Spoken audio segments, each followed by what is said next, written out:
There's no feeling more intense than starting over. If you deleted your homework the day before it was due, as I have, or if you left your wallet at home and you have to go back after spending an hour in the commute. If you won some money at the casino and then put all your winnings on red but it came up black. If you got your best shirt dry cleaned before a wedding and then immediately dropped food on it. If you won an argument with a friend and then later discovered that they just returned to their original view. Starting over is harder than starting up. If you're not ready for that, like if you've already had a bad day, then what you're about to go through might be too much. Feel free to go away and come back. I'll be here. Alright, thanks for coming with me on this trip. I'll understand if you have to take a break at any point. Just find a safe place to stop and quit the game. Don't worry, I'll save your progress, always, even your mistakes. This game is a homage to a free game that came out in 2002, titled Sexy Hiking. The author of that game was Jazuo, a mysterious Czech designer who was known at the time as the father of B games. And B games are rough assemblages of found objects. Designers slap them together very quickly and freely, and they're often too rough and unfriendly to gain much of a following.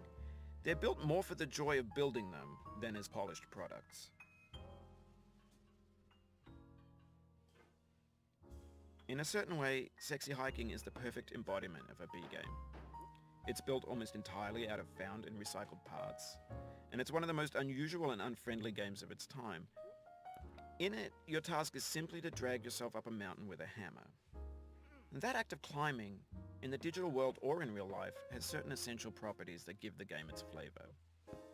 No amount of forward progress is guaranteed. Some cliffs are too sheer or too slippery, and the player is constantly, unremittingly in danger of falling and losing everything. Anyway, when you start Sexy Hiking, you're standing next to this dead tree that blocks the way to the entire rest of the game. It might take you an hour to get over that tree, and a lot of people never got past it. You prod and you poke at it, exploring the limits of your reach and your strength, trying to find a way up and over. And there's a sense of truth in that lack of compromise. Most obstacles in video game worlds are fake. You can be completely confident in your ability to get through them once you have the correct method or the correct equipment or just by spending enough time. In that sense, every pixelated obstacle in Sexy Hiking is real. The obstacles in Sexy Hiking are unyielding, and that makes the game uniquely frustrating. But I'm not sure Jazuo intended to make a frustrating game. The frustration is just essential to the act of climbing, and it's authentic to the process of building a game about climbing. A funny thing happened to me as I was building this mountain. I'd have an idea for a new obstacle, and I'd build it, test it, and it would usually turn out to be unreasonably hard. But I couldn't bring myself to make it easier. It already felt like my inability to get past the new obstacle was my fault as a player rather than as a builder. Imaginary mountains build themselves from our efforts to climb them, and it's our repeated attempts to reach the summit that turns those mountains into something real. When you're building a video game world, you're building with ideas, and that can be like working with quickset cement. You mold your ideas into a certain shape that can be played with, and in the process of playing with them, they begin to harden and set until they're immutable, like rock. And at that point, you can't change the world, not without breaking it into pieces and starting fresh with new ideas. For years now, people have been predicting that games would soon be made out of prefabricated objects, bought in a store and assembled into a world.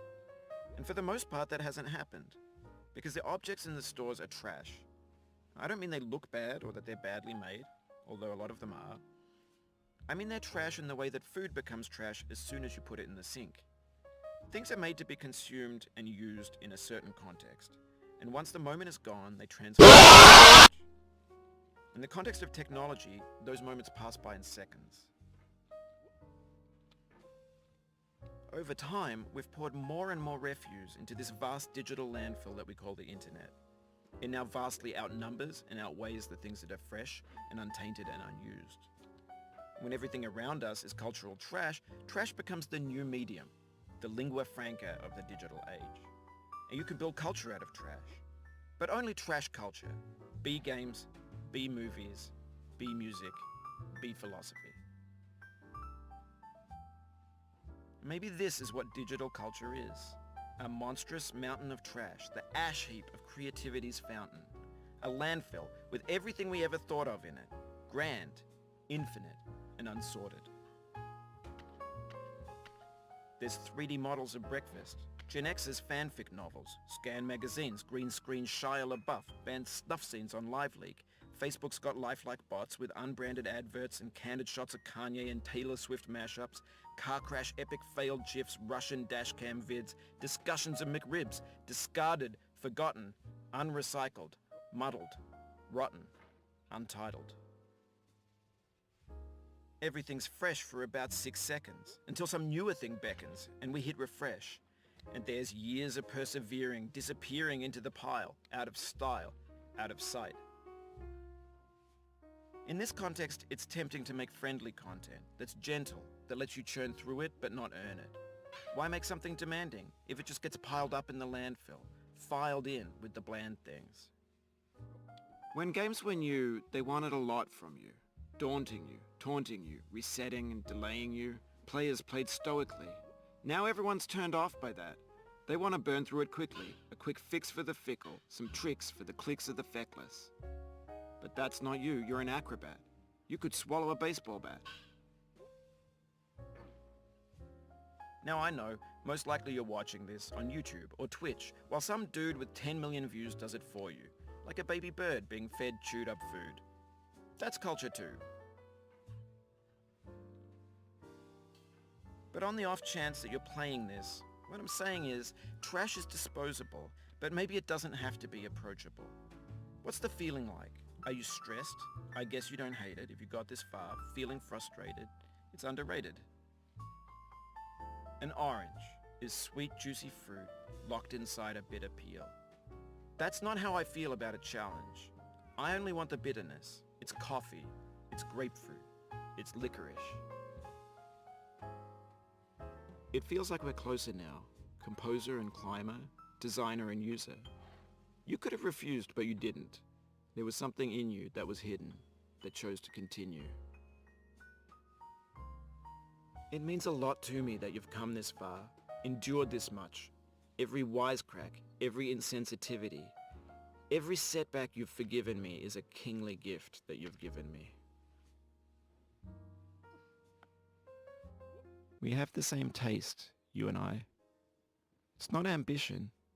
It's ambition's opposite. An obdurate mission to taste defeat. You'll feel bad if you win, so I put this snake in for you.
Have you thought about who you are in this?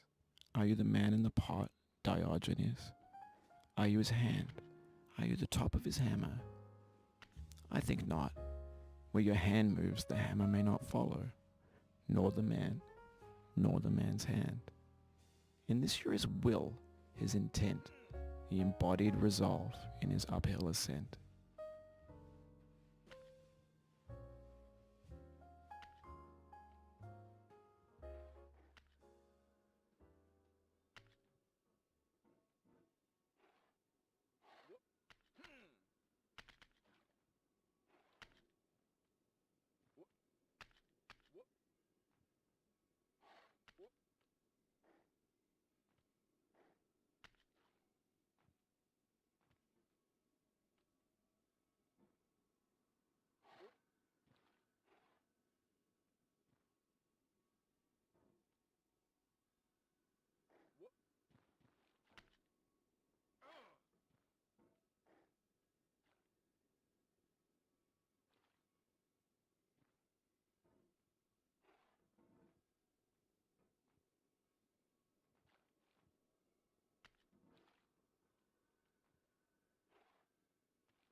Now, you've conquered the ice cliff, the platforms, the church, and the rectory, the living room and the factory, the playground, the construction site, the granite rocks, and the lakeside. You've learned to hike. There's no way left to go but up, and in a moment I'll shut up. But let me say, I'm glad you came.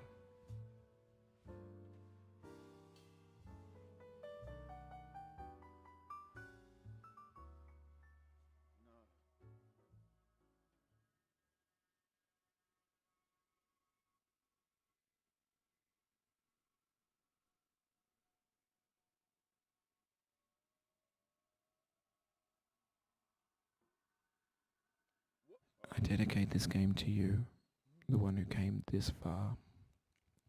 I give it to you with all my love.